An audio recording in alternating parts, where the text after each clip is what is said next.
बिस्मिल्लाहिर्रहमानिर्रहीम। अल्हम्दुलिल्लाहि रब्बिल आलमीन वस्सलातु वस्सलामु अला रसूलिहिल करीम व अला आलिहि व अस्हाबिहि अजमईन। रब्बि इश्रह ली सदरी व यस्सिर ली अमरी वहलुल उक़दतम मिन लिसानी यफ़क़हू क़ौली। व क़ाल अज़्ज़ व जल्ल फ़िल क़ुरआनिल मजीद अऊज़ु बिल्लाहि मिनश शैतानिर रजीम। बिस्मिल्लाहिर्रहमानिर्रहीम। वल अस्र इन्नल इंसाना लफ़ी ख़ुस्र इल्लल लज़ीना आमनू व अमिलुस सालिहाति व तवासौ बिल हक़्क़ि व तवासौ बिस सब्र। अम्मा बाद। तमाम तारीफ़ें उस अल्लाह अज़्ज़ व जल के लायक व ज़ेबा है जो तमाम जहानों का बनाने वाला और उसे पालने वाला है। और दरूद व सलाम उसके आखिरी नबी मोहम्मद सल्लल्लाहु अलैहि वसल्लम पर। अल्हम्दुलिल्लाह हम तमाम मर्द और ख़वातीन इस खुतबा जुमा के लिए जमा हुए हैं। इंशाअल्लाह अज़ीज़ इस मुख्तसर से वक्त में जिस उन्वान और टॉपिक पर रोशनी डालने की कोशिश करूँगा वो इससे पहले आसाम में NRC हुआ था तो एक डर का माहौल बना था। फिर अब बिहार का इलेक्शन हो रहा है तो फिर वही डर का माहौल, इतने डॉक्यूमेंट चाहिए, 11 डॉक्यूमेंट होना, 15 डॉक्यूमेंट होना, फला होना, ये होना, तो फिर एक माहौल बन रहा है। और इस डर के माहौल में फिर लोग सबसे बड़ी गलती जो करते हो ये कि गलत कदम उठा लेते हैं। मैं आपको एक बात बताऊं जिस चीज़ को आप जहन में रखें वो ये है कि सच हमेशा सच ही होता है, उसको आपको तब्दील करने की ज़रूरत नहीं। हालांकि अगर वो छोटे ही शक्ल में क्यों ना हो वो सच है, उस सच को आप किसी झूठ से तब्दील करना चाहेंगे, चाहे झूठ जितना भी बड़ा हो, वो आपको नुकसान देने वाला है अदर। इसलिए कि अगर एक डॉक्यूमेंट में आपने तब्दीली की तो दूसरा डॉक्यूमेंट जो इससे पहले का है वो मेल नहीं खाने वाला है, चीज़ें साबित नहीं होने वाली फिर याद रखें, और बहुत मुश्किल हो जाएगा। और कुछ बातें शायद हम समझ भी नहीं पा रहे। मिसाल के तौर पर अगर कोई शख्स जिसकी उम्र आज 50 साल है, मतलब 1 जुलाई 1987 से पहले पैदा हुआ, ठीक है, और आपको लगता है कि उस शख्स का भी कोई डॉक्यूमेंट ज़रूरी है जिसको हम ऐसे तरीके से बनाएं, और आप जाकर उसका कोई गलत डॉक्यूमेंट बना लेते हैं जबकि उसके दूसरे सही डॉक्यूमेंट मौजूद है। लेकिन आपको लगा बर्थ सर्टिफिकेट ही सबसे अहम है तो चलो 1950 में हमारे वालिद या 51 में, 55 में, 60 में पैदा उनका बना लेते हैं, और जाके कुछ भी गैर गलत चीज़ें कर रहे हैं। तो आप याद रखिए अगर उनके डॉक्यूमेंट में आपने गड़बड़ की और वो झूठ साबित हुआ तो पूरे बाकी के लोगों का मामला झूठ साबित हो जाएगा। कितना बड़ा खतरा है ये गलत काम करके हम ले रहे हैं, जबकि उस उम्र में जब बर्थ सर्टिफिकेट बनते ही नहीं थे तो उसका सवाल होने वाला भी नहीं है। उनके लिए दूसरे डॉक्यूमेंट्स की लिस्ट है, कौन सी है वो किसी को भी नहीं पता, ये भी बता दूं मैं आपको। हाँ, ये अलग बात है जो लिस्ट लोग बता रहे हैं वो आसाम के जो NRC के अंदर 11 से 14 डॉक्यूमेंट जो गवर्नमेंट ने बर्थ सर्टिफिकेट के अलावा कबूल की थी वो लिस्ट को लोग बता रहे हैं। हो सकता है हमसे भी वही लिस्ट कबूल की जाए या ना कबूल की जाए, कोई नए डॉक्यूमेंट की फरीज दी जाए, या और भी आसानी दे दी जाए कि ये नहीं बस एक सेंट्रल गवर्नमेंट को सर्टिफिकेट साबित कर दो, एक टैक्स पावती लेके आ जाओ पुरानी 1971 से पहले की, कुछ भी हो सकता है। लेकिन अब क्या कर रहे हैं वो बर्थ सर्टिफिकेट के चक्कर में वो जाके उनको भी एक कुछ तो भी गलत सलाह पता नहीं क्या कर रहे हैं तरीक़ेकार, और एक सर्टिफिकेट बना के ला रहे हैं। अब सोचिए, आप थोड़ा सा गौर कीजिए, एक शख्स जिसका सर्टिफिकेट उसके बाद वालों के लिए लिंकिंग डॉक्यूमेंट है, मतलब यहाँ ऐसा नहीं कि एक शख्स आज पैदा हो गया तो वो हिंदुस्तान का नागरिक बन गया। कुछ लोगों की मैं तारीखें रखूँगा, उनके लिए ज़रूरी कि उनके वालिदैन हिंदुस्तानी हो साबित करें। तो अगर वहाँ आपने गलत डॉक्यूमेंट बना भी दिया तो आप पूरी नस्ल के साथ आप खिलवाड़ कर रहे हैं। तो लिहाजा ये गलतियाँ मत कीजिए, इसकी ज़रूरत भी नहीं है। मतलब पैनिक होकर डर के मारे गलत फैसला लेना ये और बड़ी गलती में इंसान को डालेगा। तो लिहाजा वो सवाल इतना अहम नहीं था मेरे लिए। सवाल में जो बात कही गई थी कि हमने डॉक्यूमेंट बना लिया, उसको अब QR कोड स्कैन करते हैं तो वो अब बोलता है कि जेन्युइन नहीं है, ये सबसे बड़ा गलत काम हुआ। तो ये गलती कोई ना करे बोल के आज जुमा का खुतबा मैंने सोचा, ऐसा ना हो कि फिर लोग परेशान हों और फिर उस गलती को छिपाने के फिर एक गलती करें। एक स्टोरी है छोटी सी, आपने कभी कोई हिंदी की किताब में बचपन में पढ़ी होंगी कि एक पॉकेट मार रहता, वो जाके एक आदमी का पॉकेट मार लेता और बहुत आसानी से मार लेता। जब पॉकेट मार लेता तो रश रहता बहुत, तो पीछे चलते रहता उसके। जब पीछे चलते रहता तो वो आगे डिस्कस करते बाप बेटे, मतलब एक छोटा बच्चा रहता उस आदमी जिसका इसने पॉकेट मारा चोर ने, वो बोलता है कि बेटा मैंने बहुत मेहनत करके तुम्हारे लिए पैसे जमा किए कि इस मेले के अंदर तुमको कोई चीज़ दिलाऊंगा। और वो बड़ा भावुक हो जाता, मतलब बहुत ज़्यादा गमज़दा और फलसफाना बात कि मैंने तुम्हारे लिए ये किया। अब चोर सुनते रहता पीछे, तो चोर को गिल्ट फील होता, अरे यार बहुत बड़ी गलती किया, तो अब क्या है पॉकेट वापस डाल देना चाहिए, क्योंकि एक बाप बेटे को कुछ दिलाने आए। तो निकालते वक्त नहीं पकड़ा जाता हो, जब पॉकेट डालता जब पकड़ा जाता, और जो मारते उसकी हड्डी फसली कर देते। तो ऐसा ना हो जाए कि पॉकेट निकालते वक्त तो पकड़े नहीं गए, पॉकेट डालते वक्त पकड़े जाएंगे वापस, इश्यूज हो जाएंगे। मतलब एक गलती की फिर सोचेंगे अब गलती की इस्लाह करूं, फिर दूसरी गलती होंगी याद रखिए, और फिर उससे बड़े नुकसान होंगे। मैं ये नहीं कह रहा हूँ कि उम्मत मुस्लिमा में लोग ऐसा कर रहे हैं, मैं ये कह रहा हूँ कि हर आदमी जो डरा हुआ है वो ये कर रहा है। वो सिर्फ हम नहीं है, वो कोई भी कम्युनिटी से बिलोंग कर सकता। जाहिर सी बात है सबका मसला है कि लिंकिंग डॉक्यूमेंट बिहार में मांगे जा रहा है, या जो सारी चीज़ें हो रही है वो कोई कम्युनिटी से नहीं हो, वो सभी से मांगे जा रहे हैं। तो इसमें तो बहुत सारे हमारे SC ST OBC भाई है जिनके लिए बहुत मुश्किल होता है कुछ चीज़ें साबित करना, उनकी गुर्बत और उनकी हालात ऐसे नहीं होती कि ये सब चीज़ें बनाएं। तो इस चीज़ को समझना ज़रूरी है। अब दुनियावी इन मामलात को समझना क्यों ज़रूरी है वो बात भी हम सीरत से देखते हैं। सबसे पहले जो मुसलमानों का हमारा एटीट्यूड है, डॉक्यूमेंट की क्या ज़रूरत है, फलां की क्या ज़रूरत है, इसकी क्या ज़रूरत है, कागजात की क्या ज़रूरत है, दुकान खोले तो लाइसेंस की क्या ज़रूरत है, गाड़ी चलाए तो उसमें लाइसेंस क्या ज़रूरत है, गाड़ी खरीदो तो उसमें पेपर देखने की क्या ज़रूरत, ज़मीन लो तो उसमें क्या ज़रूरत है, प्लॉट लो तो उसके अंदर क्या ज़रूरत है, क्लियर देखने, बस डॉक्यूमेंट की क्या ज़रूरत है। तो ये भी अहम चीज़ है याद रखिए। सीरत से हमको एक वाक़या मिलता है, उस वाक़े को गौर से अगर आप समझे तो इसमें बात कुछ समझ में आएगी। वाक़या इस तरह से याद रखें कि नबी अकरम सल्लल्लाहु अलैहि वसल्लम जो है, जब आपने मक्के में दावत दी और यहाँ आपकी दावत का मरहला एक तरह से अब ख़त्म हो रहा था और लोगों ने बड़ा जुल्म और ज़्यादती की, तो नबी अकरम सल्लल्लाहु अलैहि वसल्लम को ये लगा कि मैं अब यहाँ से निकल कर ताइफ जाता हूँ दावत देने। ताइफ जाने के आपके दो मकसद थे। एक तो ये कि वहाँ के लोगों को दावत दूँ और अगर ताइफ के लोग दावत को कबूल कर लेते तो मैं वहाँ बस जाऊँगा। अब मक्का मैं छोड़ता हूँ, मतलब मक्के की रेसिडेंशिप मैं अब छोड़ दूंगा और जाके ताइफ में बच जाऊंगा। एक तो उनको दावत दूंगा, दूसरा फिर मैं बच जाऊंगा। नबी अकरम सल्लल्लाहु अलैहि वसल्लम ने जो भी मनसूबा बना कर गया था, अल्लाह रब्बुल इज़्ज़त तो कुछ और बात मंजूर थी। वहाँ के लोगों ने नबी अकरम सल्लल्लाहु अलैहि वसल्लम की बात नहीं मानी। बात नहीं मानने के अलावा आपको वहाँ से निकाल भी दिया, मतलब आपको यहाँ की रेसिडेंशिप तो नहीं मिलेंगी, आप ताइफ के नागरिक तो नहीं हो सकते, तो आपको निकाल भी दिया। अब नबी अकरम सल्लल्लाहु अलैहि वसल्लम दो बातें ले गए थे, एक दावत दूंगा, दावत उन्होंने कबूल नहीं की, दूसरा मैं रह जाऊंगा, अब रह नहीं सकते हैं। जब नबी अकरम सल्लल्लाहु अलैहि वसल्लम ताइफ से वापस मक्का आते हैं तो आपको पता है अब इशू क्या है? क्या इशू था मालूम? मक्का की सिटीजनशिप आपकी जा चुकी थी, अब मक्का में आपको दाखिला नहीं था। ये सीरत का वाक़या आपने सबने पढ़ा होगा। अब नबी अकरम सल्लल्लाहु अलैहि वसल्लम वहाँ के बड़े बड़े सरदारों को अप्रोच कर रहे हैं कि कोई जाकर अब मेरे लिए अमान ले। अमान क्या होता था?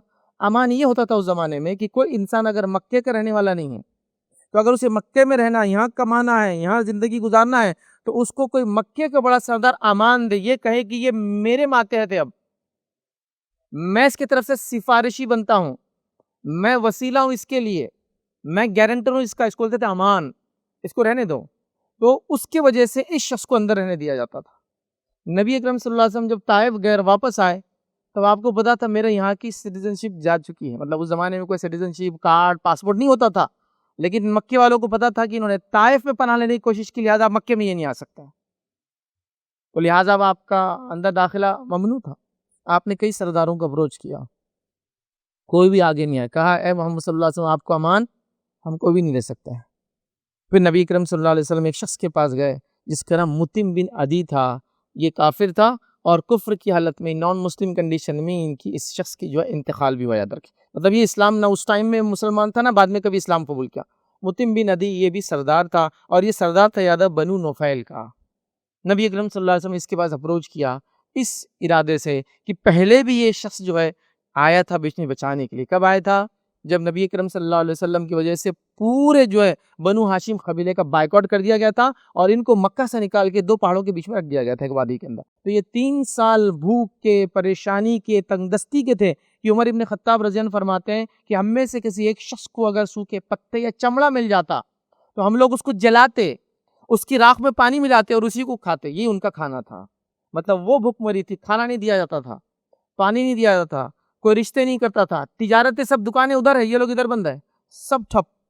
और सिर्फ मुसलमानों का नहीं, पूरे कबीले बनु हाशिम का, चूंकि बनु हाशिम सपोर्ट में थे अल्लाह के रसूल सल्लल्लाहु अलैहि वसल्लम, उनकी दावत की हालांकि कबूल नहीं की थी लेकिन सपोर्ट में थे। बायकॉट।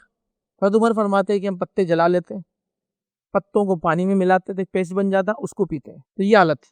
तो उस टाइम में भी जो शख्स आगे आया था वो था मुतिम बिन अदी। इसने कहा था कि चूंकि अब कोई बोल रहा था कि कोई बोल रहा था मेरा भी दिल है कि ये नहीं होना चाहिए, फलां सरदार बोला मेरा भी दिल है नहीं बोलना चाहिए, फलां सरदार बोला मेरा भी दिल है नहीं होना चाहिए।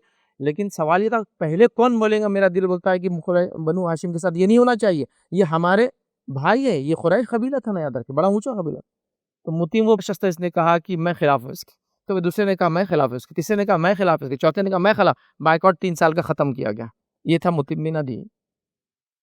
तो नबी अकरम सल्लल्लाहु अलैहि वसल्लम ने मुतिम बिन अदी से कहा अब तुम मान दो मुझे, अब मैं ताइफ गया था इस नियत से, अब मक्के वाले तो वापस आने नहीं देंगे, तो अब तुम अमान दो, सिटीजनशिप तुम्हारे जरिए मिलेंगी। अब मैं वापस नहीं आ सकता हूँ, मक्के में रेसिडेंस नहीं बन सकता हूँ यहाँ का। तो मुतिम बिन अदी ने कहा कि मोहम्मद सल्लल्लाहु अलैहि वसल्लम मेरे अमान में, इन्हें आने दिया जाए। तब नबी अकरम सल्लल्लाहु अलैहि वसल्लम को अंदर आने दिया गया। याद रखिए इस बात को। तो यहाँ मुतिम बिन अदी ने अमान ली, एक नॉन मुस्लिम काफिर सरदार ने काम किया। उसके बाद नबी अकरम सल्लल्लाहु अलैहि वसल्लम, चूँकि आप एहसान फरामोश नहीं थे, याद रखिए, आप लोगों के एहसानों को याद रखते, न सिर्फ याद रखते, उनको लौटाने की पूरी ज़िंदगी में कोशिश करते थे, लोगों को बोलते भी थे कि ऐसा हो तो ऐसा करना चाहिए। तो अल्लाह के रसूल सल्लल्लाहु अलैहि वसल्लम बदर में जब ये मशवरा दिया गया कि लोगों को हम क्या करेंगे, कंपनसेशन लेके छोड़ देंगे, कुछ लेंगे और उनको छोड़ देंगे, तो अल्लाह के रसूल सल्लल्लाहु अलैहि वसल्लम ने यहाँ एक बात का ऐलान किया था और सहाबा से कहा था कि सहाबा मेरी इस बात को गौर से सुनो, जंग बदर की बात की बात है, सही बुखारी में ये वाक़या आपको तफसीलन मिलेगा। आपने फरमाया अगर मुतिम बिन अदी आज जिंदा होता और इनके तरफ से वसीला बनता, गारंटर बनता, तो याद रखना मैं बगैर कुछ लिए के पूरे कैदियों को रिहा कर देता। 70 कैदी पकड़े गए थे। तो आप क्या फरमा रहे हैं, अगर मुतिम बिन अदी जिंदा होता, वैसे एक आदमी एक की अमान ले सकता है, वो क्या करे, जिंदा होता और अगर मुझसे इनका वसीला बनता, आकर कहता कि मोहम्मद इनको रिहा कर दो, तो मैं पूरों को रिहा कर देता बगैर कुछ कंपनसेशन लिए की। तो अल्लाह के रसूल सल्लल्लाहु अलैहि वसल्लम एक मुकाम बता रहे कि मुतिम बिन अदी का क्या मुकाम था आपकी नज़रों में। चूँकि उसने अल्लाह के रसूल सल्लल्लाहु अलैहि वसल्लम की 2 मरतबा मदद की थी। पहली मरतबा पूरे बनु हाशिम की और दूसरी मरतबा नबी अकरम सल्लल्लाहु अलैहि वसल्लम को अमान देकर वापस मक्का में लाया था। गोया अल्लाह के रसूल सल्लल्लाहु अलैहि वसल्लम की रेसिडेंटशिप उसने दी थी सेकंड टाइम, वरना आप सल्लल्लाहु अलैहि वसल्लम उस ज़माने के क़बायली रूल के मुताबिक कबीले से निकलने के बाद दोबारा वापस शहर में नहीं आ सकते थे। तो समझ रहे हैं आप बात को, दुनियावी हालात होते हैं ऐसे, नबी अकरम सल्लल्लाहु अलैहि वसल्लम के साथ भी हुए। तो उस ज़माने का पेपर मुतिम बिन अदी था, जिसने कहा कि मोहम्मद मेरी अमान में है। ठीक है, तो अब मुतिम बिन अदी तो नहीं आने वाले हैं और ना ही मुसलमानों ने मुतिम बिन अदी जैसे हालात रखे हमने। आप में से कितने लोग जो मेरी बात को सुन रहे हैं, उनका कोई एक नॉन मुस्लिम फ्रेंड है, दोस्त है, जिसके पास जाकर वो मजबूरी में मुसीबत में कभी आवाज़ दे सकता है कोई? तो वो भी नहीं है हमारे पास, तो मुतिम बिन अदी भी नहीं है हमारे पास। ये सीरत के वाक़यात मामूली वाक़यात नहीं होते हैं, ये सीरत की बातें मामूली बातें नहीं होती है। ये नबी अकरम सल्लल्लाहु अलैहि वसल्लम का उससे अमल, उसका एहसान को याद करना कोई मजाक नहीं है। हम ये नहीं करें कि उनके माहौल से, उनके दीन से आप मरगूब हो जाए, उनके त्योहारात में आप घुस जाए, उनकी ग्रीटिंग्स को आप अपना ले, उनके तरीके पे आप चले, वो नहीं कह रहे। लेकिन ताल्लुकात तो होना चाहिए ना, क्योंकि वो हमारी कौम है, हम उन्हीं में से निकले हुए लोग हैं। ठीक है, एक अलग बात है, हमारा मज़हब अलग है। तो मुतिम बिन अदी जैसे लोगों से हमारे ताल्लुक भी नहीं आज, ना सियासत में जो मुतिम बिन अदी बैठे उनसे है और ना ही दुनिया में जो मुतिम बिन अदी उनसे हमारे ताल्लुकात हैं। बताइए कि मुसलमान कौम का किसी मुतिम बिन अदी जो सियासत में उससे कोई ताल्लुक है, जो आज हमारे लिए खड़े होंगे, हमारे लिए बात करेंगे? बताइए, नहीं आपके पास। तो हमने क्या किया मालूम, अपने आप को दुनिया से ऐसा काटा, हालांकि दुनिया के बारे में यही कहा जाता है कि दुनिया खेती आखिरत की है। तो दुनिया में जियोगे तो आखिरत बनाओगे ना। बहरहाल एक वाक़या था, ताकि मैं कॉन्टेक्स्ट में जोड़ रहा हूँ उसको हमारे माहौल से। तो बहरहाल मुतिम बिन नदी से किया और अल्लाह के रसूल ने एहसान याद किया। अब मैं जो कहूँगा आपसे, पहली चीज़, पैनिक होने की कोई ज़रूरत नहीं है, डर वगैरह का कोई माहौल बनाने की ज़रूरत नहीं है, क्योंकि ये बिल्कुल भी दुरुस्त चीज़ नहीं है और इसकी ज़रूरत भी नहीं याद रखिए। मतलब आप अपने आप को डर के माहौल में डालकर खुद ही ये साबित करें कि मैं ही चोर था, इसकी ज़रूरत नहीं बोलना बेचारा। कुत्ते को देखिए, वो किसके पीछे भागता है? जो खामोखा उसके सामने भागता है। जब आपने कुछ नहीं किया तो आप खड़े रहिए। आप इस मुल्क के शहरी हैं, आप यहीं पैदा हुए, आप यहीं मरना चाहते हैं, आप इस मुल्क के लिए सब कुछ करना चाहते हैं जो आपका, जो इस मुल्क का हक है, और हमारा दीन इससे हमको रोकता भी नहीं। तो लिहाजा को पैनिक को डरने की ज़रूरत नहीं, पहली चीज़। दूसरी चीज़, हर चीज़ में इंसान अपडेट रहे। लेकिन अब अपडेट का मामला क्या है हमारा, बस हाल की बदहाल, हाल का बेहाल मामला है कि कागज़ात के मामले में हम कहीं भी अपडेट नहीं हैं। न किसी के पास आज घर का कोई कागज़ मौजूद है, न किसी के पास ज़मीन का कोई कागज़ मौजूद है, न किसी के पास जो गाड़ी चला रहा है उसका कोई कागज़ अपडेट मौजूद है, न किसी के पास जो दुकान खोला उसका कोई लाइसेंस, शॉप एक्ट, अगर खाना बेचता है तो फूड एंड ड्रग्स का लाइसेंस, कोई चीज़ मौजूद नहीं। चूँकि मुसलमानों को अल्हम्दुलिल्लाह इन चीज़ों की ज़रूरत नहीं है। फरिश्ते आते हैं, हमारी मदद करते हैं और चले जाते हैं। ये हमने फिर पैसों रुपयों को ये समझा कि ये तरीक़ेकार है, इससे हम बच जाएँगे, ये फलाँ है तो इनके जेब में डाल दो, उनके हाथ में रख दो। अरे ये जेब में हाथ में डाल के तुम अपने आप के खुद हाथ और पैर काट रहे हो। जबकि रूल्स एंड रेगुलेशन में फिट होते तो बड़े-बड़े काम कर सकते थे। नहीं फिट होने के चक्कर में आज कुछ भी नहीं कर पा रहे हो। तो कुछ लोग तो चाहते ही है कि तुम लोग चीट करके पास हो, और हम समझ रहे चीटिंग करने जो कॉलेज हमको दे रहा, बहुत अच्छे टीचर्स हैं। वो चाहते हैं कि तुम चीट करो और तुम बर्बाद करो अपने आप को। वो चाहते हैं कि तुम पेपरलेस ज़िंदगी गुज़ारो और बर्बाद करो दुनिया और आखिरत को। तो क्या कर रहे हो तुम? तो कोई ज़मीन नहीं, कागज़ नहीं, एजुकेशनल डॉक्यूमेंट माँगो तो कुछ भी नहीं। 10वीं पास है, कब पास हुए थे वो लाए ही नहीं, बोले मैंने आज तक जाके कभी मार्क्स में उसकी ज़रूरत ही पड़ी, क्योंकि 11वीं मेरे को पढ़ना नहीं था। अरे ठीक है, नहीं पढ़ना था, डॉक्यूमेंट तो लाता, पास हुआ। कोई परवाह नहीं किसी को कोई चीज़ की, किसी डॉक्यूमेंट की। जॉब है तो उसका कोई ना लेटर है, ना कोई छोड़ने का कोई वो है। लीगल कोई इश्यू है तो कोई डॉक्यूमेंट आज नहीं है कि मैं अब्बा की ज़मीन थी, एक लीगल झगड़ा था, लाओ। क्योंकि ये लीगल झगड़ा भी उनके सिटीजनशिप साबित करेंगे। आज मान लो 1971 से पहले अगर कोई कोर्ट का डॉक्यूमेंट वालिद के नाम से होगा तो वो भी वैलिड डॉक्यूमेंट है कि यहाँ के नागरिक थे। अब पता नहीं यार, केस तो लड़े थे लेकिन अब पता नहीं कहाँ है। अब जाहिर सी बात है 71 का केस तो ऑनलाइन भी नहीं मिलने वाला है। कहाँ है वो? थे चचा के पास, थे चचा के पास फला गए, उनकी मौत पे यहाँ थे, शायद अम्मी ने जला दिए, चूहों ने खा गए और उसको फला चीज ले गई। अरे वो एक केस था, डॉक्यूमेंट थे, रखना चाहिए था। किसके ऊपर हुआ, क्या लीगैलिटी है, व्हीकल कौन सी चला रहा है उसकी क्या लीगैलिटी है, एनजीओ चला रहा था उसको कोई सर्टिफिकेशन ऑडिट नहीं है, बिजनेस कर रहा है तो उसको कुछ नहीं है। तो लिहाजा हम एक पेपरलेस कम्युनिटी जीना चाह रहे हैं, हम इन्वायरमेंट को सबसे ज्यादा फायदा देना चाह रहे हैं। कागजी मत बनाओ। क्या तमाशा है ये क्या जिंदगी जीने का तरीका है? जो दिन आपको मामूली मामूली चीजों के ऊपर आगाह कर रहा है, जो दिन आपको छोटे से छोटी चीज के अंदर एहतियात की बात कर रहा है, आपने मजाक बना लिया उसका। पानी में वजू में इसराफ ना करने का हुक्म दिया जा रहा है, ज्यादा पानी इस्तेमाल करने का हुक्म नहीं जा रहा, मतलब वहां भी एहतियात का हुक्म दिया जा रहा है। पानी है ना, कितना वेस्ट करे तो क्या होता, नहीं कहा जा रहा, नहीं, एक बार मिनिमम, 3 बार मैक्सिमम, उससे ज्यादा नहीं होता। देखिए एहतियात का पहलू, मैं कितना ही बहाऊंगा, मैं तो कुएं के पास रहता हूँ, नहीं बहा सकते। 3 बार धोना है बस, आ जाओ। 1 टाइम नहीं धुला तो सेकंड टाइम, नहीं धुला तो थर्ड, इसके बाद इसराफ है, ज्यादती है, ये वजू नहीं होगा फिर आपका। मैक्सिमम है 3, तो हम तो 3 से शुरू हो रहे थे, 33 तक जा रहे हैं हम। धोते ही बैठा है बदो, हाथ धो रहा, बात करते करते पूरा, क्या ये तमाशा। तो हर चीज का एक वो है, तो क्या वो कागज जिस जमीन पर रह रहे उसके मामले में मामला उसको सुधारने का हुक्म नहीं देगा? देगा भाई। हजरत उमर अपनी जमीन को वक्फ कर रहे हैं, वक्फ के उसमें मैंने रखा था, लिखा रहे हैं वक्फ, और लिखना मजाक नहीं था, लिखने के लिए चमड़ा लगता था, लिखने वाले लोग कम थे, चमड़े के लिए जानवर, अब समझ रहे आप, उतने मुश्किल में भी लिखाया जा रहा था, चूंकि अहम चीज थी, अहम चीज, कागज की बात है ना, लिखाया जा रहा है। हजरत उमर ने वक्फ की जमीन तो लिखाया, उन्होंने दे दिए, इन्होंने बोल दिए, बाद में बच्चों ने आगे कब्जा कर लिया, बस उनके जिन्होंने वक्फ किए थे। क्यों? तो बोले अब कागज कहाँ है कोई, अल्लाह रहम करे। बहरहाल तो ये सब किया गया। तो आइए बस मुख्तसर से, सिटीजनशिप एक्ट, हिंदुस्तान के अंदर एक कानून बना था 1955 में, इसको कहते हैं सिटीजनशिप एक्ट 1955। इसके अंदर 6 तरमीमात हुई 1955 के बाद से अब तक। आखिरी तरमीम थी, इसका नाम था CA 2019, सिटीजनशिप अमेंडमेंट एक्ट 2019, जिसके अंदर जो सबसे बड़ी तब्दीली लाई गई ये लाई गई कि हमारे पड़ोसी मुल्क अफगानिस्तान, पाकिस्तान, बांग्लादेश और नेपाल में वहाँ की माइनॉरिटीज, जिसमें मुसलमानों को छोड़कर अगर किसी पर जुल्म होता है तो उनको हमारा मुल्क सिटीजनशिप दे देगा, अगर वो लीगल तरीके से हमारे मुल्क में आते हैं या इलीगल तरीके से 2014 से पहले आए थे, तो उनको सिटीजनशिप नागरिकता मिल जाएंगी। तो ये उसका आखिरी अमेंडमेंट था, जिसपे काफी लोगों ने कहा कि ये नहीं होना चाहिए, अगर आप सब जानते हैं, उसको रिपीट करने की जरूरत हमको नहीं याद रखी। तो ये एक्ट है 55 का, और उसके बाद इसके अंदर 6 तरमीमात थी। अब तरमीमात के बाद अब क्या है ये एक्ट, उसमें मुख्तसर से सिर्फ 3 नुकाते याद रखने के लिए वो रखता हूँ आपके सामने, इसी को समझ लीजिए, सारे मसाइल हल हो जाएंगे इंशाअल्लाह।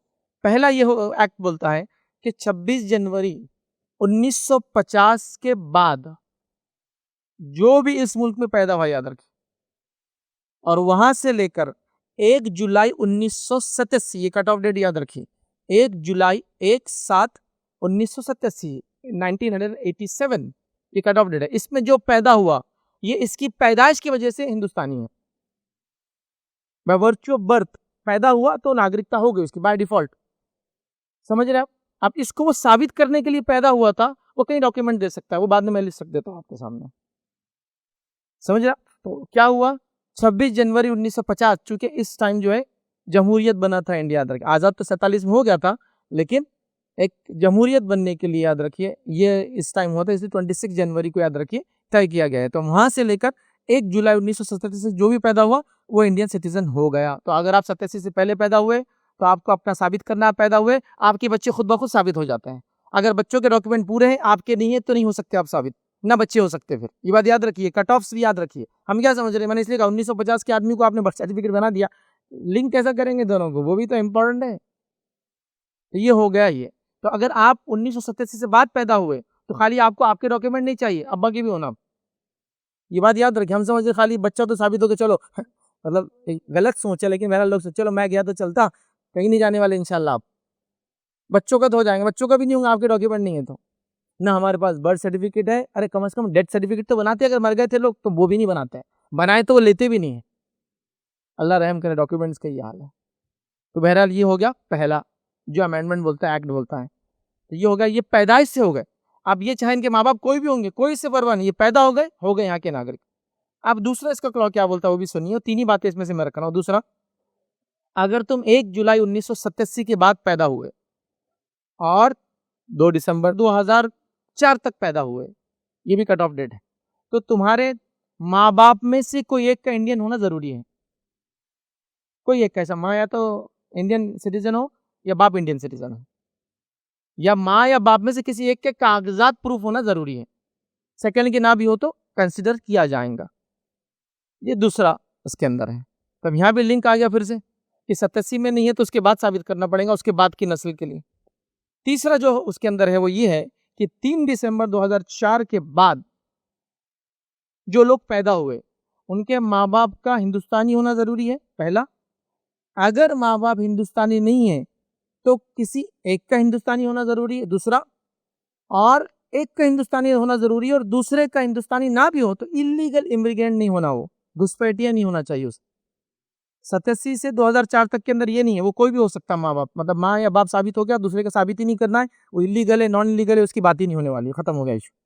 लेकिन 3 दिसंबर 2004 के बाद एक्ट क्या बोल रहा है, दोनों होना भारतीय नागरिक, दोनों में से कोई एक होना भारतीय, लेकिन अगला पार्टनर जो है वो इलीगल इमिग्रेंट नहीं होना, तो उसको ये भी साबित करना है कि वो लीगली कहाँ से आया हुआ है। ठीक है, तो ये है एक्ट। तो इतना ही जानना था और कुछ इसके आगे पीछे वो सब तफसीलात की जरूरत नहीं है, क्योंकि उसमें नेशनलिटी के कई तरीके हैं जिससे इंसान नेशनल बनता है। हमको डिस्कस करने की हम लोगों को जरूरत नहीं है उसकी। ये बात एनआरआई के लिए भी होंगी कि उसका बच्चा कहीं भी पैदा हो कोई मसला नहीं, उसके माँ बाप इंडियन है तो इंडियन बन जाता है, ये बाय डिफॉल्ट है। हाँ, अगर वो किसी ऐसे मुल्क में जाओ इंडियन नेशनलिटी नहीं लेके वहाँ के लेना चाह रहा है वो उसका मसला, जैसा कि यूएस में, ऑस्ट्रेलिया में ये रूल था, यूएस में तो शायद ये खत्म हो गया, by birth, virtue of birth, आप पैदा हो गए तो आपको नेशनलिटी मिल जाती थी। यूएस में बंद हो गया, 5 साल रहना है वो वगैरह वगैरह सारा उन्होंने उसूल ला दिया। बहरहाल ऑस्ट्रेलिया में अभी भी आपका बच्चा अगर वहाँ पैदा हो जाए तो होता है ऐसा। लॉकडाउन में कई लोगों के साथ हुआ, घूमने गए थे, लॉकडाउन लग गया, वहीं रह गए, प्रेग्नेंट थी औरतें, बच्चे हो गए, बाय बर्थ वो ऑस्ट्रेलियन नेशनल हो गए, उनको नेशनलिटी मिल जाती है, वो लेना नहीं लेना उनके ऊपर है। बहरहाल समझ रहे आप बात को। तो ये 3 बातें थी बस, खत्म। इसके अलावा और कुछ सोचना नहीं है हमको। 87 से पहले कि लोगों को अपना डॉक्यूमेंट बनाना है, साबित करना है, तो उनके बच्चे वगैरह खुद हो गए। लिंक कैसा होंगे, लिंकिंग डॉक्यूमेंट जरूरी है कि आप है तो आपके साथ आपके बीवी का नाम हो, आपके बच्चों का नाम हो, वो सारी चीज, सर्टिफिकेट्स, टीसी, एजुकेशनल डॉक्यूमेंट, उसके बाद मैरिज सर्टिफिकेट और कई चीजें जिससे आप साबित कर सकते हो। कोई बहुत बड़ा टेक्निकल काम नहीं है, लेकिन अपने आप को साबित करने के लिए 3 बातें हैं। अब क्या हो रहा, गलती लोग 87 से पहले साबित करने के लिए तुले हुए याद रखें, गैर गलत काम कर रहे हैं, बिल्कुल इसकी जरूरत नहीं है। चूंकि अगर ये चीजें ना मिले, चूंकि उस जमाने में आम नहीं थी, आप गांव में पैदा हुए, आप घर में पैदा हुए, उस जमाने में ऑफिस नहीं था, ये था वो था फला था, तो भी आपको कोई मेहनत करने की, परेशान होने की जर्रा बराबर भी जरूरत नहीं, याद रखिए। अब आइए, ये जो डॉक्यूमेंट अगर ना हो आपके बर्थ सर्टिफिकेट जो कि सबसे इंपॉर्टेंट डॉक्यूमेंट है, तो और क्या क्या चल सकता है। तो ये आसाम के जो सीएनआरसी में जो बातें थी गवर्नमेंट ने दी थी वो मैं आपके सामने रख रहा हूँ। यहाँ हो सकता है ये बदल जाए, इसलिए मैंने कहा कि अब तक कोई डॉक्यूमेंट क्या लगेंगे रेस्ट ऑफ इंडिया के लिए बताया नहीं गया, लेकिन हम समझ रहे हैं ऐसे ही कुछ लगेगा। ठीक है, तो पहली चीज तो बर्थ सर्टिफिकेट सबसे मजबूत डॉक्यूमेंट है आपका, अगर है तो सबसे अच्छी बात है। बर्थ सर्टिफिकेट नहीं है तो एजुकेशनल डॉक्यूमेंट जिसने डेट ऑफ बर्थ लिखी हुई हो आपकी, कोई भी एजुकेशनल डॉक्यूमेंट, 10वीं का आपका सर्टिफिकेट, ट्रांसफर सर्टिफिकेट, क्या आपका स्कूल लिविंग सर्टिफिकेट जिसको बोलते हैं टीसी, उसके अलावा कोई भी एजुकेशनल डॉक्यूमेंट जिसके ऊपर आपकी डेट ऑफ बर्थ दर्ज की गई हो। लेकिन अब हमारा मसला ये है कि एक पे एक डेट ऑफ बर्थ दर्ज की हुई, दूसरे पे दूसरे, ये भी मसाइल पैदा करके रखे मुसलमानों। मतलब एक तारीख तो तय कर लो कब पैदा हुए हैं। नहीं, उन्होंने जब बोले थे गलती से उन्होंने 10 को 12 लिख दिए, इन्होंने 13 लिख दिए, वो मैंने चौथा महीना और तीसरी तारीख बोला था, उन्होंने तीसरा महीना और चौथी तारीख मान लिए, तो जब भी सही क्यों नहीं कराया भाई, वो तो ऑफिसर का जब भी काम था दूसरा बना देता हो। अब कितनी मुश्किलात है देखो, 2 date of birth, 2 year of birth लिखे हुए हैं, तो ये तो कम से कम एक जैसा होना चाहिए था। बहरहाल, तो ये था एजुकेशनल डॉक्यूमेंट। अगर आपके पास बर्थ सर्टिफिकेट नहीं है तो स्कूल में दाखिला लिया था तो वो जो रजिस्टर में लिखा हुआ होगा वो भी चलेगा, एक फॉर्म फिल होगा, सब चलेगा, पुराना कोई भी कागज है उसको वेस्ट मत समझिए, कुछ भी काम आ सकता है इंशाल्लाह आपको। तो ये रखिए उठा के। दूसरा एक अहम डॉक्यूमेंट जो है जो आपकी नेशनलिटी के लिए काम आ सकता है वो आपका ट्रांसफर सर्टिफिकेट है, टीसी, स्कूल का लिविंग सर्टिफिकेट, बहुत इंपॉर्टेंट डॉक्यूमेंट होता है अंदर। तो अगर बर्थ सर्टिफिकेट नहीं है तो वो लाइए स्कूल, क्योंकि पुराने जमाने में स्कूल में जब बच्चों को लिया जाता था बर्थ सर्टिफिकेट ना होता तो टीसी को अहमियत दी जाती, उसके बाद के दौर में टीसी पे जो लिखा है बोलते थे बस यही माना जाएगा, अब तुम नाम मत बदलो, टीसी पे लिखा हुआ, अरे नहीं मेरा नाम तो ये है, नहीं नहीं बस अब वो फैज नहीं फयाज लिखा हुआ है टीसी पे, अब फयाज ही रहेगा तुम्हारा नाम, चलो अब टीसी पे जो है होता है। तो ट्रांसफर सर्टिफिकेट नहीं होगा तो लाइए, स्कूल में मिलते हैं। हर लिविंग सर्टिफिकेट का रूल होता है कि वो 3 बनाए जाते हैं, एक स्कूल के पास हमेशा होता है, पहला वाला आपको फाड़ के दिया जाता है, दूसरे पे डुप्लीकेट लिखा होता है, तीसरा स्कूल के पास रहता है। तो एक तो है ही स्कूल के पास, एक डुप्लीकेट वाला होगा जो आपने निकाला नहीं, और एक जो असल है जो देते नहीं किसी को, वो भी रहता है उनका, वो भी मिलेगा इंशाल्लाह। तो ट्रांसफर सर्टिफिकेट है, वो निकाल के ला लीजिए जाकर, तो घबराने की जरूरत नहीं है आपको। नया खामोखा झूठे डॉक्यूमेंट की कोई जरूरत नहीं, सत्य पहले का है, जाइए ट्रांसफर सर्टिफिकेट स्कूल से निकाल लीजिए, हो गया मामला खत्म, ठीक है। इसके अलावा क्या चीजें हो सकती है, याद रखिए, land records, land ownership, specially 1971 से पहले जमीन जो कागजात होते जमीन के, भाई फला जमीन ली थी, फला खेत लिया था, तो जमीन में क्या होते हैं, और वो लैंड रिकॉर्ड में जो नाम है वो मामूली नहीं होता, उसकी बड़ी अहमियत है, वो होना चाहिए, याद रखिए। इसमें इस बात के लिए फिक्र मत कीजिए कि लैंग्वेज के चेंज होने से नाम में तब्दीली आई, हुकूमत ने पहले कह दिया, सुप्रीम कोर्ट ने, ये जो जबानों के बदलने से होता है, ऐसा रिजवान और रिजवान, मराठी में रिजवान लिख देते हो, तो इससे कोई मसला नहीं होगा, बोले रिजवान ही माना जाएगा, ठीक है। तो वो फिक्र मत कीजिए कि वो RIZ था तो RIJ कर दिया उन्होंने, वो मसला नहीं है। हुकूमत ने पहले बोल दिया कि वो वर्नाकुलर लैंग्वेज, लोकल लैंग्वेज में जब डॉक्यूमेंट बनते हैं तो अरबी का या उर्दू या फारसी नामों में तब्दीली आती है, तो वो मसला नहीं है, वो साबित कर सकते हैं, उसके लिए फिक्रमंद नहीं, सही करा सकते तो वो भी करा लो, फिक्रमंद मत हो उसके लिए, डरिए मत उस मामले में, ठीक है। तो लैंड रिकॉर्ड से ओनरशिप्स होती थी 1971 से पहले की। उसके बाद डोमिसाइल सर्टिफिकेट या नेशनलिटी सर्टिफिकेट, जो आप बच्चों के जनरली बनाते होंगे या आपने पहले बनाया होगा पुराना, चलिए 1987 से पहले आप पैदा हुए, TC नहीं थी आपके पास, बर्थ सर्टिफिकेट भी, लेकिन अगर डोमिसाइल या नेशनलिटी का भी बनाया हो, जो कि एजुकेशन के लिए लगता था, मालूम ना आपको, बर्थ, डोमिसाइल या नेशनलिटी सर्टिफिकेट एक ही साथ बनता था तीनों, एक पेपर आता था, उसमें लिखा रहता था कि इंडियन नेशनल है, इनका बर्थ यहाँ हुई, residence of state of Maharashtra, यहाँ रहते हैं, तो इसको बोलते हैं डोमिसाइल। डोमिसाइल का माना होता है आप इरादा या नीयत किस जमीन पर रहने का करते हैं, तो उसको बोलते हैं डोमिसाइल, ठीक है। मैं जैसे यहाँ से निकलूंगा, दिल्ली जाके थोड़े दिन रहूंगा, तो मेरी अगर नीयत दिल्ली में रहने की थोड़े दिन है, साल 2 साल, तो मैं वहाँ का डोमिसाइल कहलाऊंगा, हालांकि मैं महाराष्ट्र स्टेट का रहने वाला हूँ, लेकिन वहाँ का डोमिसाइल हूँ। तो वो सब लिखा होता है, बच्चों के लिए बनाए होंगे लोगों ने इसको डॉक्यूमेंट्स, जो आपके अगर महाराष्ट्र का बच्चा आंध्रा में जाके पढ़ रहा है, कर्नाटक में पढ़ रहा है, तो ये बनता ही था कंपलसरी, वो डॉक्यूमेंट भी यहाँ काम आएगा, क्योंकि उस पर आपकी बर्थ डेट रहती है। और अभी जो नेशनलिटी का सर्टिफिकेट है, जो अभी कोर्ट मान रही है, वो सिर्फ और सिर्फ यही है, मालूम हो, डोमिसाइल नेशनलिटी सर्टिफिकेट जो है, इसी को नेशनलिटी माना जाता है, याद रखें। आपका पासपोर्ट भी नेशनलिटी नहीं माना जाता है, आधार भी नहीं माना जाता है, वोटर ID भी नहीं माना जाता है, मालूम आपको, या तो TC हो, या तो फिर सेकंड नंबर पे आ जाता है नेशनलिटी सर्टिफिकेट या सिटीजनशिप का आता है, जो आपको कलेक्टर ऑफिस के अंदर बनता है, आप जाके अभी भी बना सकते हैं उसको। अभी डॉक्यूमेंट ज़्यादा लगते हैं, पहले 4 डॉक्यूमेंट बनता था, अभी 6 डॉक्यूमेंट आपसे डिमांड करते हो, आपका बर्थ सर्टिफिकेट, आपका TC, आपका 10th का या 12th का एजुकेशनल सर्टिफिकेट, उसके बाद आपका अगर पासपोर्ट है तो मांगते हैं, आपका आधार मांगते हैं, आपका पैन लेते हैं, आपका वोटर ID, कई चीज़ें लेते हैं, और उसके बाद आपका जो लोकल कलेक्टर ऑफिस आपको एक सर्टिफिकेट इशू करता है, सर्टिफिकेट ऑफ सिटीजनशिप। आज भी आप अगर इंडिया से बाहर ट्रैवल करेंगे, किसी भी फर्स्ट वर्ल्ड कंट्री में जाएंगे, तो वो बोलते हैं आपके सिटीजनशिप सर्टिफिकेट लाइए, आप बोलेंगे पासपोर्ट है ना, नहीं, पासपोर्ट सिटीजनशिप नहीं होता, तो आपको यहाँ बनाना ही पड़ता है वो। तो पहले आसानी से बनता था 2019 से पहले, अभी मुश्किल से, लेकिन बनता है, बना लीजिए जाकर, ये भी होंगे, या 87 से पहले अगर बनाया होगा, वो भी डॉक्यूमेंट बन जाएगा आपका नेशनलिटी का, मैं ये बताना चाह रहा हूँ। फिर वो लिंक डॉक्यूमेंट्स हैं आपके बच्चे वगैरह, वो सब हो जाते हैं, समझ ना बात, बच्चों वगैरह का बनाना है, बना लीजिए, आपका तो भाई वो भी कर लीजिए, कोई मसला नहीं, सबके सब डॉक्यूमेंट बना लीजिए, नहीं है तो बनाइए, है तो बहुत अच्छी बात है। तो ये 87 से पहले वालों को बनाइए, उसके बाद वालों के बना के रखिए, इसको बोलते हैं डोमिसाइल सर्टिफिकेट या नेशनलिटी सर्टिफिकेट, सिटीजनशिप का उसमें तस्करा आता है। सेंट्रल या स्टेट गवर्नमेंट का कोई भी डॉक्यूमेंट भी इसके लिए वैलिड होगा, क्योंकि आसाम में यही हुआ, भाई आप जॉब करते थे, चलो उस पर क्या डेट ऑफ बर्थ लिखी हुई, आपने जॉब ज्वाइन किया, हो गया नेशनलिटी, हो गया, आप मिलिट्री में थे, आर्मी में थे, आर्म फोर्सेस में थे, सेंट्रल गवर्नमेंट में थे, स्टेट गवर्नमेंट के किसी उसमें थे, सब वैलिड है, याद रखिए, ये भी इसमें कंसिडर किया जाएगा। इसके अलावा बैंक अकाउंट्स और सर्विस बुक्स जो आपकी थी, जो उस टाइम में पुराने बैंक अकाउंट थे, तो वो भी वैलिड माने जाते हैं, वो डॉक्यूमेंट भी आसाम में कबूल किए गए कि भाई किसी स्टेट बैंक ऑफ इंडिया का नेशनलाइज बैंक, लाओ तुम्हारा अकाउंट था 71 से पहले, यहाँ था भाई अकाउंट, चलो वहाँ जाते हो बैंक से वो करे, वो भी माना जा रहा है, ठीक है। सर्विस बुक होते थे, पोस्टल इंश्योरेंसेस होते थे उस जमाने, जो भी डॉक्यूमेंट सेंट्रल स्टेट गवर्नमेंट के, सारी चीज़ें इसमें आ जाएंगी, याद रखें। इसी तरह जो है इलेक्शन कार्ड था आपके पास पुराना, वो भी चलेंगे इसके अंदर, वो भी माना जाएगा, इलेक्शन कार्ड भी वैलिड डॉक्यूमेंट है, याद रखें। अभी जो कबूल हो रहे चंद में से, एक तो बर्थ सर्टिफिकेट, दूसरा आपका डोमिसाइल, और तीसरा आपका इलेक्शन कार्ड भी माना जा रहा है, लेकिन इलेक्शन कार्ड 3rd नंबर पे आता है। अभी जो चीज़ें मानी जा रही है, आधार पासपोर्ट को उन्होंने कह दिया यही नहीं वैलिड, तो छोड़ ही दीजिए उसको, तो आप ठीक, लेकिन बना लीजिए। बनाने से क्या होता है, आपके डॉक्यूमेंट तरतीब में आ जाते हैं, क्योंकि पासपोर्ट बनाने में वो पूरा असेसमेंट करते हैं, नाम और फला तो सब सही हो जाता है, फिर नाम FAIZ, FAYZ, FAYYZ, FA double कुछ भी लिखे हुए नाम, सब सही हो जाते तो कहूँगा बना लो, अच्छा है सारा डॉक्यूमेंट, फिर क्या बोलते हैं उसको, आम जबान में कहेंगे वलंबे में आ जाते हैं, सीधे हो जाते हैं सब। कर लो भाई वो सब चीज़, तो बना लो जाके अभी भी पासपोर्ट। नेशनलिटी तो साबित नहीं होंगी लेकिन डॉक्यूमेंट तो बन जाएंगे, सब सुधर जाएंगे, नाम वगैरह जो गड़बड़ है ये है वो सब हो जाता है। पासपोर्ट भी एक डॉक्यूमेंट है, चूंकि उसको भी माना गया कि 71 से पहले का पासपोर्ट एक्सपायर पासपोर्ट भी था तो वैलिड माना गया।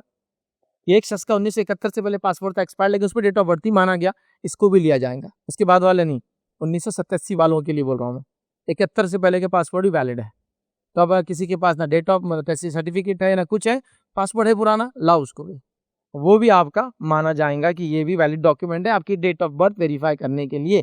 ठीक है, तो ये भी याद रखें। और इस सबकी कट ऑफ डेट्स है, मैंने सब बता दिया। कट ऑफ डेट्स 1 जुलाई 1987, उससे पहले, उसके बाद 2 दिसंबर, उसके बाद 3 दिसंबर से लेकर 2004 तक है।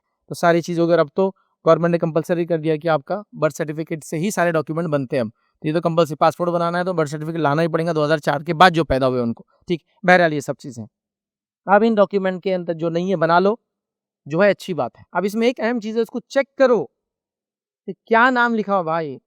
मोहम्मद तो इतने अजीब व गरीब लिखे हुए, MUHAMMAD MUHAMMAD MOHD MD M. क्या क्या है, और कैसे साबित करेंगे? 4 मोहम्मद अलग अलग लिखे हुए आपने।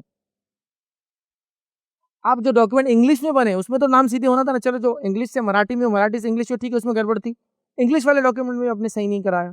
अब रिजवान है RIZWN RIJWN RIJJWN, ये तो कम से कम सही कराते। माँ का नाम अजीब गरीब लिखा, बेगम फातिमा, किसको याद नहीं कि बेगम लगाते, अम्मी के नाम के आगे फातिमा, आधे डॉक्यूमेंट में बेगम, आधे डॉक्यूमेंट में फातिमा, अम्मा का नाम कौन पूछ रहा? अरे यहाँ जरूरी डॉक्यूमेंट में माँ का नाम भी सही होना, माँ बाप दोनों है ना, माँ का नाम अलग रहेगा तो कैसे साबित करेंगे फिर आप? क्योंकि नेशनलिटी तो माँ से भी आ सकती है ना, साबित कर सकते हैं। अब सिर्फ बाप के डॉक्यूमेंट पूरे होना जरूरी थोड़ी, यहाँ से भी होगा, किसी का भी नहीं। 50 नाम लिखे हुए आपके, A E I और A को एक दूसरे के खिलाफ इस्तेमाल करना, मतलब कहीं आई है तो ई लिखा हुआ, कहीं ई है तो आई लिखा हुआ, कराओ इसको सही। ये सब चीज़ें कोई कीमत और पैसे नहीं लगता, ऑनलाइन आजकल हर चीज़ अवेलेबल है। इनमें से बहुत सारे डॉक्यूमेंट जो आपको बनाना है, हमारा माइनॉरिटीज डेवलपमेंट सेंटर है रोशन गेट के ऊपर, वहीं डॉक्यूमेंट सब बनते हैं, करेक्शन भी होते हैं उसके अंदर। ठीक है, तो वहाँ आप जाकर बहरहाल ये सारी चीज़ें बना सकते हैं। अब इसके अलावा और क्या चीज़ें आपकी रिकॉर्ड होंगी? कोर्ट का मैंने कहा, कोर्ट रिकॉर्ड्स भी इसमें काम आएंगे। 1971 के पहले के केसेस थे आपके, प्रॉपर्टी के रिकॉर्ड्स थे, टैक्सेस कभी सेंट्रल गवर्नमेंट के कोई भी भरे होंगे तो ये भी वैलिड डॉक्यूमेंट माने जाते हैं। सेंट्रल गवर्नमेंट का कोई टैक्स भरे होंगे। एक केस सुनाता हूँ मैं, हमारे डिस्ट्रिक्ट का ही केस है कि एक साहब थे, उनकी कास्ट थी मोमिन, लेकिन उनके नाम में मोमिन कहीं लिखा होता, उनको सर्टिफिकेट बनाना है OBC का। तो कहा कि एक डॉक्यूमेंट तलाओ मोमिन लिखा हुआ, कहीं मोमिन लिखा हुआ नहीं, मतलब मोहम्मद फला सब वही लिखा हुआ। तो कहा एक तो होना चाहिए। बड़े परेशान हुए, कहाँ से लगा डॉक्यूमेंट? तो फिर वो क्या हुआ, घर के अंदर पुराने कागजात निकाल रहे थे, तो गाँव के रहने वाले थे, तो होता ना वो पुराने उसमें तार के अंदर यूं वो डॉक्यूमेंट अटकाते रहते, चिट्ठियाँ। उसमें उन्होंने कुछ चिट्ठियाँ अटकाई थी, जब वो अपना खेती का माल ले जाकर एक मंडी में बेचते थे। वो सेंट्रल गवर्नमेंट मंडी चलाती थी, तो वहाँ सेंट्रल गवर्नमेंट का टैक्स भरना पड़ता था, एक पावती बनती थी, वहाँ पावती बनती थी, मोमिन मोहम्मद फला, तो वहाँ वो लिखाते थे वो नाम। वो चिट्ठियाँ थी, सेंट्रल गवर्नमेंट का टैक्स था, 5 रुपये 2 रुपये टैक्स जो था, वो चिट्ठी की बुनियाद पे उनको OBC सर्टिफिकेट मिल गया, क्योंकि वैलिड डॉक्यूमेंट है। सेंट्रल गवर्नमेंट की एक एजेंसी ने आपके नाम में वो लिखा, मोमिन फला फला, समझ रहे आप? देखिए डॉक्यूमेंट भी वैलिड हुआ। तो टैक्स पावतियाँ हो सकती है आपकी, सेंट्रल गवर्नमेंट स्टेट गवर्नमेंट के आपके स्कीम्स हो सकते हैं, ये सब आपके वैलिड डॉक्यूमेंट। बैंक अकाउंट्स पुराने हो सकते हैं आपके, ये सब वैलिड अकाउंट्स हैं। आर्म्स लाइसेंस हो सकते हैं आपके, हथियार वगैरह जो लोग लाइसेंस से लेते हैं वो भी वैलिड डॉक्यूमेंट, चूंकि सब माना जाता है, इंडियन नेशनल को मिलते हैं ना। तो बहरहाल ये सारी चीज़ें याद रखिए। बॉन्ड्स हो सकते हैं बैंक्स वगैरह के जो आपके नाम पे होते हैं, ये सब वैलिड डॉक्यूमेंट्स हो सकते हैं। अब आपको क्या क्या डॉक्यूमेंट बनाना चाहिए, क्या क्या आसाम में हुआ था वो रख दिया, अब आप क्या बनाना चाहिए? हाँ, आप हालात वैसे आने से पहले, पहला है बर्थ सर्टिफिकेट के लिए जो कुछ कोशिश कर सकते करिए, लेकिन कोई गलत रास्ता नहीं अपनाना है, वो मैंने बता दिया। उसके अलावा क्या डॉक्यूमेंट लग सकते बता दिया। दूसरा, TC आपकी नहीं है तो निकाल के लाइए और उठा के रखिए। इन सब चीज़ों मतलब निकाल के ला लिए एक साथ, और वो घर में पानी आ गया था सब चला गया, ये मत कीजिए, चूहों ने खा लिया, और ये हिफाजत कीजिए इन डॉक्यूमेंट्स की। तो TC है, एजुकेशनल डॉक्यूमेंट जितने सब निकालिए। अब तो आपका जो डिजी ऐप आता है, डिजी लॉकर बोल के गवर्नमेंट का क्या ऐप है, आपके आधार से लिंक होता है वो, आधार और आपके आधार में लिंक मोबाइल नंबर से खुलता है। आपका सारा रिकॉर्ड 1990 के बाद का ऑनलाइन आ चुका है। आपका लाइसेंस भी उससे मिलेगा, RC बुक मिलेंगी, टैक्स पावती मिलेंगी, गाड़ी के डॉक्यूमेंट मिलेंगे, 10th का सर्टिफिकेट मिलेगा, 12th का सर्टिफिकेट मिलेगा, सब कुछ आ चुका है उसमें। आप जाइए डाउनलोड कर लीजिए, इसीलिए अभी आप गाड़ी चला रहे तो आपको लाइसेंस और उसके डॉक्यूमेंट कैरी करना जरूरी नहीं है, चूंकि ऑनलाइन दिख जाता है। बस वो आप खोल के बता दिए ऐप काफ़ी है। इवन एयरपोर्ट से भी आपको आईडी बताना है, वो ऐप खोलिए, उसके अंदर का आधार बताइए, आपको वैलिड है। आपको ये नहीं बोलता कि फिजिकल आईडी बताओ, उसके डॉक्यूमेंट सब वैलिड माने जाते हैं। वो ऐप डाउनलोड कीजिए, सब आपको मिल जाएंगे। अगर 1990 के बाद आप पास हुए तो खाली आपको सीट नंबर से याद रखना है, कौन सा साल और सीट नंबर डालिए, सर्टिफिकेट डाउनलोड करके दे देता है। ठीक है, तो बहरहाल ये सब चीज़ें ऑनलाइन भी अब होती है, उसको भी आप जहन में रखिए। ठीक, तो आपको ये बनाना है, आधार आपका सही कर ले, नहीं है तो बना ले और सही कर ले, नाम पता वगैरह वगैरह जो भी, माँ का नाम, बाप का नाम, पैन कार्ड है, पासपोर्ट बना लीजिए, तो ये डॉक्यूमेंट सब आपके सही हो जाते हैं। ड्राइविंग लाइसेंस आपके पास होना चाहिए, ठीक है, ये भी एक बहुत अहम डॉक्यूमेंट है, वैलिड डॉक्यूमेंट है। वोटर आईडी होना चाहिए, 18 साल से ऊपर के जितने बच्चे, याद रखिए उनका। एक गलतफहमी लोगों की होती है, बच्चों का पैन नहीं बनता, पैन बच्चों का ही बनता है, 1 दिन के बच्चे का भी पैन बनता है। सिर्फ इतना है, उसकी फोटो नहीं आती, उसके ऊपर फोटो आती है 18 साल के बाद, बना सकते हैं आप, वो भी बनाइए, कोई मसला। 1 दिन का बच्चा है, पैदा होते ही आधार पैन सब बना लेना उसका, देर करने की जरूरत नहीं, सब डॉक्यूमेंट्स आसानी से हो जाते हैं। ठीक है, इसके बाद जो है रेशन कार्ड अगर है तो उसको उठा के रखिए, बहुत वैलिड डॉक्यूमेंट है, नहीं है तो नाम वगैरह डालिए। हालांकि ये नेशनलिटी का कोई प्रूफ नहीं है, बट ये कागजी एतबार से अहमियत का हामिल अपनी जगह आज भी है, याद रखिए। प्रॉपर्टी टैक्स की पावतियां जितनी है कहीं भी भरे होंगे, 5 रुपए की ना, उठा के रखिए, ये सब वैलिड डॉक्यूमेंट्स याद रखिए। लाइट बिल्स अगर आपके नाम पे कभी थे, ये भी उठा करके, पुराने से पुराना, ये भी वैलिड डॉक्यूमेंट्स है। गैस कनेक्शन अगर आपके पास होंगे कोई, ये भी वैलिड डॉक्यूमेंट्स माने गए। बैंक अकाउंट्स की डिटेल्स है, ये भी उठा के रखिए, याद रखिए। प्रॉपर्टी के डॉक्यूमेंट्स चाहे कभी भी हो, बेच भी दियो तो वो बेचने के बाद भी उसका एक कॉपी अपने हमेशा रखिए, क्योंकि वो लीगल डॉक्यूमेंट्स बन सकते हैं आपके, याद रखिए। डोमिसाइल सर्टिफिकेट, नेशनलिटी सर्टिफिकेट निकालिए, याद रखिए। मैरिज सर्टिफिकेट्स अगर आपके नहीं बने हैं तो मैरिज सर्टिफिकेट, वक्फ बोर्ड का नहीं, कॉर्पोरेशन से निकालिए मैरिज सर्टिफिकेट। वक्फ बोर्ड का भी एक बनता है, उसकी वैलिडिटी उतनी अहम नहीं है, आप कॉर्पोरेशन से वो सर्टिफिकेट कॉर्पोरेशन में सबमिट कीजिए, कॉर्पोरेशन से लाइए एक सर्टिफिकेट, मैरिज सर्टिफिकेट बोलते हैं उसको, ठीक है, वो लाइए, याद रखिए। इसी तरह कास्ट सर्टिफिकेट्स आपके पास अगर है, बाप दादा की आपकी भी कास्ट है, ओबीसी थे, फलां थे, वो भी उठा के रखिए। नहीं है तो बना लीजिए अगर आप उस कास्ट को बिलोंग करते हैं तो, ठीक है। इसी तरह डेथ सर्टिफिकेट भी निकालिए, जो लोग चले गए, क्योंकि उनसे लिंक साबित करना है आपको। 1987 से पहले अब्बा पैदा हुए थे लेकिन मर गए अभी, तो वो भी उनका लिंक साबित करना है ना, अब्बा थे और अब्बा मरे, चाहिए बर्थ सर्टिफिकेट तो नहीं था, डेथ सर्टिफिकेट तो बनाओ, यहाँ मरे थे, फला जगह हुआ था, ये सब वैलिड डॉक्यूमेंट्स याद रखें। तो गुजारिश करूंगा इन डॉक्यूमेंट्स को बना ले, घबराने की और परेशान होने की ज़रूरत नहीं है, चीज़ों को सही करने की ज़रूरत है, होश और हवास और सब्र के साथ करने की ज़रूरत है, और पैनिक होने की ज़रूरत नहीं है। जो हवा बन जाती है ना एकदम, और वो जोश में कभी कभार 2-4 कदम चल भी लेते मियाँ भाई, वैसा नहीं है। मुस्तकिल मिजाजी से काम करते रहना, ये करते रहना, आज आपको तकलीफ नहीं आएंगी, कल बच्चों को देना ही। अच्छा, इस चीज़ को आप ये मत समझिए कि हमारे खिलाफ, हमारे मज़हब की वजह से खिलाफ है। आप उन लोगों का सोचिए बेचारे जो ओबीसी एससी एसटीज है, वो क्या करेंगे, उनके पास तो कोई डॉक्यूमेंट नहीं, ना ज़मीन कभी बेचारों ने ली ज़िंदगी में, ना गाड़ी कभी उनको नसीब है बेचारों को, गुर्बत की मारी ज़िंदगी गुजारी है, कोई कागज़ पत्तर नहीं, रहने को जगह नहीं जिनके पास, कैसे साबित करेंगे वो? तो उनके लिए भी कोई ना कोई चीज़ को तो वैलिड माना जाएगा ना, हम भी उस कैटेगरी में फिर आ जाएंगे। लेकिन कोशिश करना हर चीज़ के लिए। हमारा मामला ये कि 2 दिन जोश आते हैं, 2 दिन डर जाते हैं, 2 दिन फलां कर दे, 2 दिन ये कर दे, और फिर उसके बाद माशाल्लाह सब अच्छा चल रहा है, चूँकि दावतें अच्छी चल रही, तो सब अच्छा चल रहा है, सब पूरा माहौल अच्छा हो गया, यही हमारा मिजाज है, खुश हम इसमें। अरे लेकिन कल कागज़ कागज़ है तो क्या होगा, इसको 50 रुपये जेब में डाल देंगे, उसको 200 रुपये दे देंगे, कब तक? किस दर्जे तक ये 200 रुपये और 100 रुपये आपको लगता है काम आएँगे आपको? कभी ना कभी ये तकलीफ आने वाली है, तो लिहाज़ा गुज़ारिश करूँगा इन तमाम चीज़ों को सही करने की ज़रूरत है। परेशान होकर इधर-उधर भागने की, गलत डॉक्यूमेंट बनाने की, फ़ॉर्ज, फ़ेक, इंटरपोलेटेड जिसको बोलेंगे डॉक्यूमेंट, कभी गलती मत कीजिए इस करने की। हाथ से कर ले रहे लोग करेक्शन बनाइए देखा, हाथ से करेक्शन नहीं होता डॉक्यूमेंट से भाई, ये पुराने बोले हाथ से कैसा, ये इतना बड़ा खतरा। 1 साल में दोनों की इंक बदल जाएँगी, मालूम है आपको? 1 साल लगेगा सिर्फ, ये इंक अलग हो जाती है, वो इंक अलग दिखती है बिल्कुल। तो ये सब चीज़ें नहीं करना है, जो सही चीज़ है वो करने की इसको ज़रूरत है, याद रखिए। और डॉक्यूमेंट्स है तो उनको उठाकर सेफगार्ड करने की ज़रूरत है, याद रखिए। और सिंपल एक कैरी बैग में एक पन्नी के अंदर डाल के उसको ऑक्सीजन, मतलब खुली हवा से बचाते रहिए, कहीं ज़माने तक डॉक्यूमेंट्स अच्छे होते हैं। और डॉक्यूमेंट्स को खास तौर से जो लॉकर्स होते हैं, एक स्पेशल लॉकर्स आते हैं, फायर प्रूफ लॉकर्स आते हैं, उनमें कभी मत रखना। जो फायर प्रूफ लॉकर्स आते हैं उसमें डैम्पनेस आती है हमेशा, और वहाँ जितने इंक से लिखे हुए डॉक्यूमेंट सब ब्लॉट हो जाते हैं, इंक फैल जाती है उसके अंदर। लैमिनेशन कभी मत करना डॉक्यूमेंट्स को, लैमिनेट करने के साल 2 साल में अगर इंक पेन से, बॉल पेन से लिखा है, पूरा ऑयल निकलता है और पूरा डॉक्यूमेंट खराब हो जाता है, वो सही नहीं होता है। बगैर उसका डॉक्यूमेंट 50 साल तक अच्छा रहेगा, लैमिनेट करने 5 साल बाद डॉक्यूमेंट को पढ़ना भी मुश्किल होता है, इंक फैलना शुरू हो जाती है, क्योंकि तो कागज़ उतनी अच्छी क्वालिटी का नहीं होता है, समझ रहे आप? तो ये सब चीज़ों को जहन में रखते हुए सिंपल चीज़ें हैं, हिफाजत करने में जो चीज़ें आती है बस वो थैली में भर के हैंगर में मत लटका दो, वहाँ उसकी एक जगह होती है, जैसे पैसे वगैरह जहाँ रखते हैं वहाँ उसको उठा के रखिए। ये बड़ी अहम चीज़ है, याद रखिए। नहीं है तो अपने बनाइए और अपने बच्चों की वगैरह ये तैयार कीजिए। डर वगैरह की है माहौल बनाने की अल्हम्दुलिल्लाह ज़रूरत नहीं है। बाकी अल्लाह रब्बुल इज़्ज़त मददगार है, ज़ाहिर-सी बात है मुसलमानों का। लेकिन ये दीन और शरीयत चाहता है आप भी अपनी तरफ से पहले कुछ पहल करें, है ना? हदीस में है कि जब बंदा चल कर आता है तो अल्लाह दौड़ कर आता है। तो ये हदीस के अंदर मतलब आप कोशिश करो तो अल्लाह की तरफ से मदद भी आएँगी। तो बहरहाल कोशिश भी ज़रूरी है। ये चंद बातों के साथ, कलिमात के साथ, चूँकि अहम टॉपिक था, मैंने चाहा कि एक दर्स के अंदर सारी चीज़ें कंप्लीट कर दूँ ताकि ऑनलाइन में जब ये लोग देखेंगे तो सबको एक साथ फ़ायदा हो सकता है। इसी पे अपनी बात को ख़त्म करूँगा। अल्लाह रब्बुल इज़्ज़त से दुआ है कि अल्लाह सुब्हान तआला उम्मत मुस्लिमा की जान और माल की हिफ़ाज़त करे। हम तमाम को वक़्त और हालात के एतबार से अपने आप को ढालने की तौफ़ीक़ अता फ़रमाए। जब तक हमें ज़िंदा रखे इस्लाम और ईमान पर ज़िंदा रखे। ख़ात्मा ईमान पर हो। आखिर दावाना अनिल हम्दुलिल्लाहि रब्बिल आलमीन। सुब्हान रब्बिका रब्बिल इज़्ज़ति अम्मा यसिफ़ून व सलामुन अलल मुरसलीन वल्हम्दुलिल्लाहि रब्बिल आलमीन।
अस्सलाम वालेकुम। आप भी हमारे इस काम में ताउन करें अपनी ज़कात और सदक़ात के ज़रिए। डोनेशन डिटेल्स के लिए डोनेट अस पर क्लिक करें। अगर आपको हमारे वीडियोज़ पसंद आए हैं तो इसे शेयर करें और सबके हकदार बनें। रोज़ाना हमारे वीडियोज़ को पाने के लिए हमारे यूट्यूब चैनल को सब्सक्राइब करें और बेल आइकन दबाएँ। हम से दीगर सोशल मीडिया पे जुड़ने के लिए वीडियो में दिए गए आईडीज़ को सर्च करें। जज़ाकल्लाह।